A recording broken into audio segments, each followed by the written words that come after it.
Hello friends, మన మణిపూరక చక్రంలో లోపాలను ఎలా సరిదిద్దుకోవాలి విశ్వ నియమాలను అనుసరించి చెప్పుకుందాం. ఇవాళ ఏంటంటే మణిపూరక చక్రం అనేది మన 3వ చక్రము.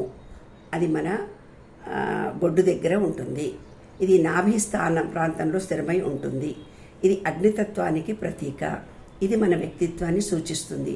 ఆత్మవిశ్వాసము, ఆత్మబలము, ఆత్మవిశ్వాసము, ఆత్మబలాన్ని నియంత్రిస్తుంది. మణిపూరక చక్రం లోపం జరిగినప్పుడు శరీరంలో, మన మనస్సులో, ఆత్మవిశ్వాసంలో గణనీయమైనటువంటి మార్పులు వస్తాయి.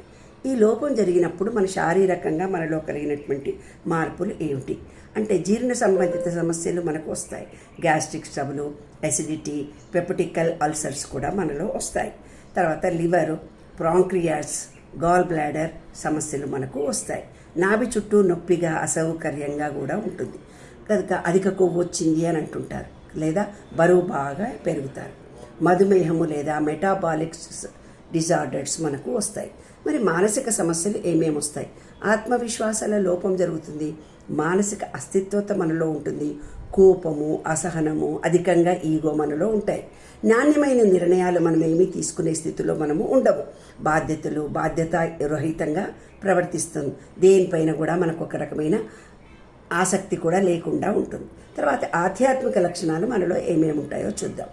వ్యక్తిత్వ శక్తి లోపం జరుగుతుంది. చాలా అన్ఈజీగా ఉంటాము. నేను అనే భావన అతిగా ఎక్కువగా ఉంటుంది. సెల్ఫిష్నెస్గా ఉంటాము. అస్పృష్టంగా ఉంటాము. స్పృష్టత దేంట్లో కూడా ఉండదు. జీవనం పైన ఒక స్పృష్టత లేకుండా ఏదో తిన్నామా, పన్నామా, జీవితం గడుపుతున్నామా అన్నట్టుగా ఉంటాం. మణిపూరక చక్రం శుద్ధికి శక్తివంతంగా చేయడం ఎలాగో చూద్దాం. ఈ పంచభూతాల తత్వాన్ని అనుసరించి అగ్నితత్వం కలిగింది కాబట్టి విశ్వ నియమాల ప్రకారము అగ్నిశక్తిని సమతుల్యం చేయడం అనేది మణిపూరక చక్రాన్ని క్లీన్ చేసుకొని శుభ్రపరచుకునే పద్ధతులు ఎలా ఆచరించాలో చెప్దాం. అగ్ని ప్రత్యక్ష రూపమైన సూర్య నమస్కారాలు చేస్తూ చేయొచ్చు. ఉదయం సూర్యోదయం సమయంలో సూర్యబంధన ధ్యానం, సూర్యుడిని మనలోకి ఆహ్వానిస్తూ ఏదైనా లోపం చేస్తే క్షమించమని వేడుకుంటూ సూర్యశక్తిని స్వీకరించాలి. లేదా పంచతన్మాత్రల ఆధారంగా కూడా రూపగుణం ద్వారా ఏమిటంటే అగ్ని వెలుతురులో ఉండి ప్రకృతి దృశ్యాలను చూస్తూ రూపాలను సంధించి అగ్ని వెలుగులో ధ్యానం చేయటము అంటే దీపాన్ని చూస్తూ తాటక ధ్యానం కూడా చేస్తూ ఈ చక్రాన్ని ప్యూరిఫై చేసుకోవచ్చు. ధ్వని శుద్ధి బీజాక్షరాల చేత కూడా చేసుకోవచ్చు. రా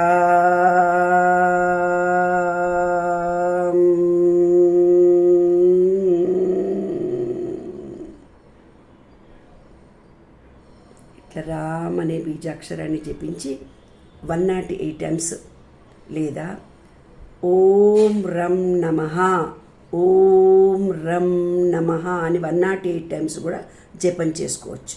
మరి ఆహార నియమాలు ఏమేం చేయాలి? అగ్నిశక్తిని పెంపొందించే ఆహార పదార్థాలు అల్లము, మిరియాలు, తర్వాత ఎండిపోయిన మిరపకాయలు, ఎండుమిర్చీలు తినాలన్నమాట. ఎండుమిర్చితో కూరలు తినాలి. తర్వాత ఉప్పు తగ్గించి తేలికపాటి జీర్ణమైన ఆహారాన్ని తీసుకోవాలి. జీర్ణక్రియ ధ్యానం అంటే మన నాభి చుట్టూ కూడా ప్రాణాయామం చేయాలి. కపాలభాతి, అగ్నిసార క్రియ, యోగా వాళ్ళని ఎవరిని అడిగినా చెప్తారు. అగ్నితత్వం మనలో బలపడుతుంది. నాభి ధ్యానం, నాభి దగ్గర దృష్టిని మనం పోనిచ్చి బంగారం రంగులో మెరిసే అగ్నిజ్యోతిని ఒకటి ఉన్నట్టుగా ఊహించుకొని రమ్మనే బీజాక్షరాన్ని జపించుకోవాలి. విశ్వ నియమాల అనుసంధానం ఎలా చేయాలి? Law of intention, law of power, ఈ చక్రాలు బలంగా అనుసంధానం అవుతాయి.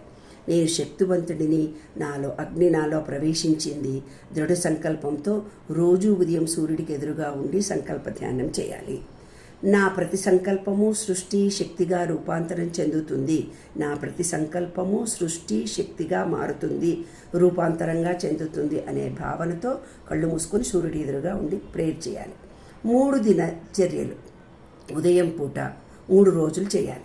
సూర్యోదయాన్ని ఎదుర్కొని ఓం రం నమః ఆ మంత్రాన్ని 21 సార్లు జపించాలి. ధ్యానం ఏం చేయాలి? నాభి చుట్టూ స్వర్ణకాంతి వెలుగుతున్నట్టుగా. తర్వాత ధ్యానం 5 నిమిషాలు ధ్యానం చేయాలి.